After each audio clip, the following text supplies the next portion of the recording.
అయ్యగారికి, అమ్మగారికి నా వందనాలు. అందరికీ నా వందనాలు. గుడ్ ఫ్రైడే శుభాకాంక్షలు తెలియజేస్తున్నాను. ఈరోజు నేను శిలువ మరణ సమయంలో యేసుక్రీస్తు ప్రభువు పలికిన 7 మాటలు 6వ మాట చెప్పాలని ఆశపడుతున్నాను.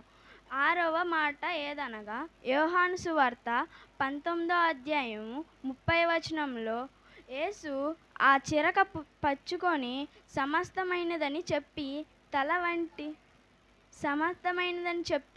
తల వంచి ఆత్మను అప్పగించెను.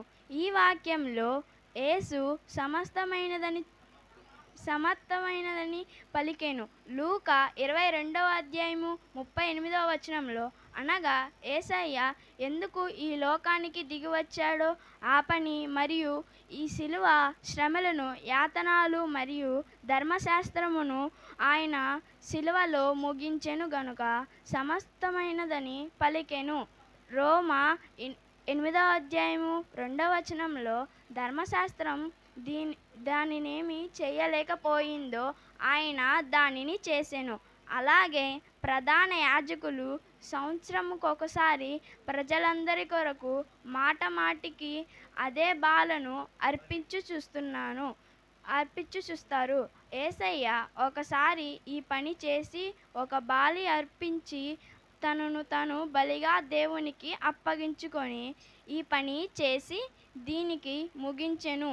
మరలా ఇలాంటి బలి ఎవరు అర్పించవసరం లేదు. అప్పటి నుంచి క్రైస్తవ సంఘం